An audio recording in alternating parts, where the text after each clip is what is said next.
But there's more. While I love using these neon paints, while I love that they're affordable and easy to find, there is one problem. It can be hard to use on a model because this kind of paint, as I mentioned in my panel lining video, this kind of paint is not very durable.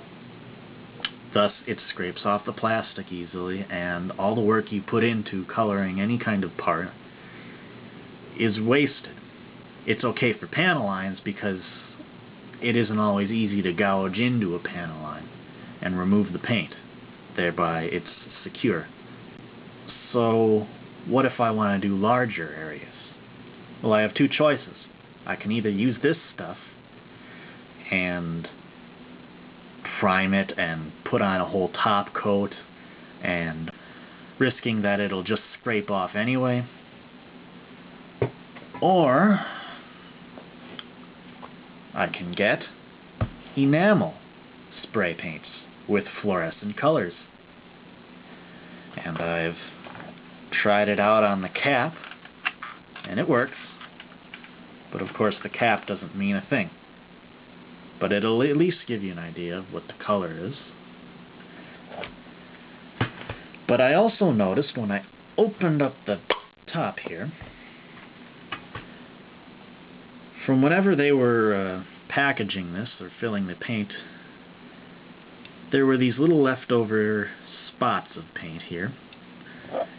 And I shone the black light on there, and sure enough, it glows.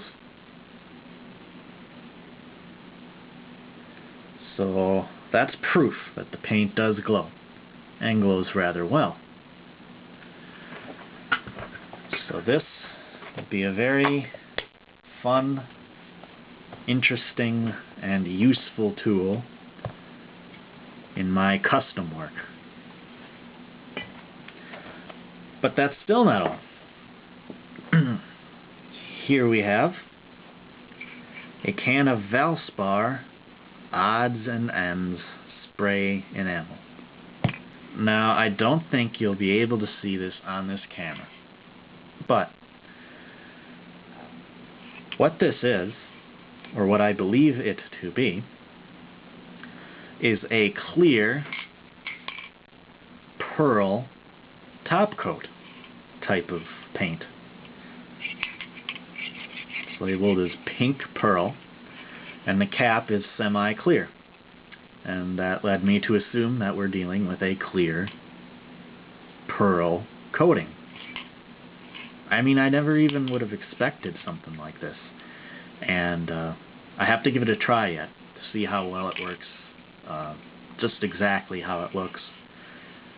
But when I do figure it out, if it does work, I know what I'm going to implement it in, and I know it will look really cool when all things are said and done.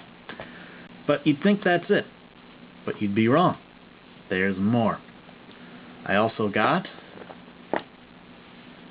one of these, and this of course is a magnifying glass, and it has this bendy neck attached to a clamp.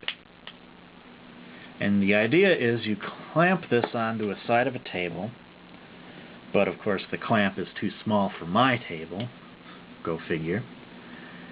But you do that, or attach it to something, and then you can work with little details, and it's a really nice magnifying glass. Didn't cost much, but the lens is of great quality, and it has two powers even. Let's see here. The big one is 3 times power, and the little one is 12 times power. And this will be very useful for me and my detail work. So, let me just get this back in here. Dust protector. Well, it's actually just the plastic it came in, but it serves that function. But I also got a pen. Yay, a pen. But not just any pen. It's a pen with neon colored ink. Now, why would I want this? I mean, ink isn't really good for a model, but that's not even the direction I'm trying to go here. The reason for the ink in this pen is actually this. And what this is a super bright blue LED. But this is marketed as a black light gel pen. The ink is fluorescent because you write down a message on the paper, you shine the light on it, and the text glows. Well, that gave me the idea that perhaps other things would glow. Like, say, this. And as you can see, it is reacting with the neon color of the cap. And there's that spot again. And I don't know if you'll be able to see this but on camera, but I'll try to get it to work.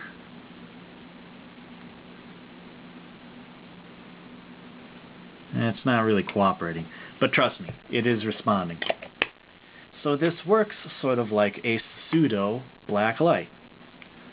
But if I have this big one, which really works well, why would I want this? Well, with these kinds of paints, when it's a neon paint, you're guaranteed that it will react to some degree. Not all colors glow as much as the next color, but all of them will glow.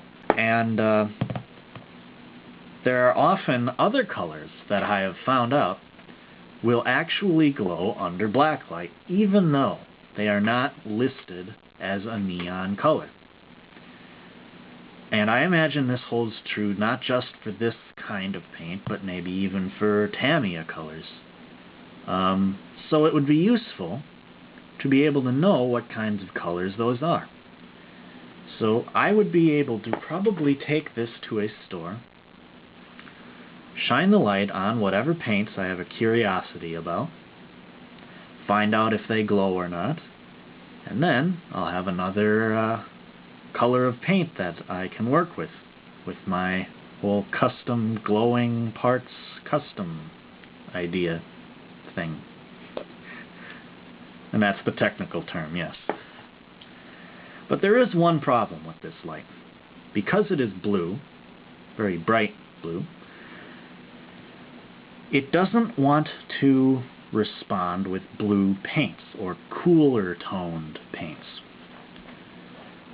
Now, you'll see the light on the paint and it'll maybe look a little bit like it's responding, but I can't tell if it really is making the paint glow or if it's just reflecting the already bright blue light from this LED. As such, it's not great for determining whether blue or cooler toned colors will glow.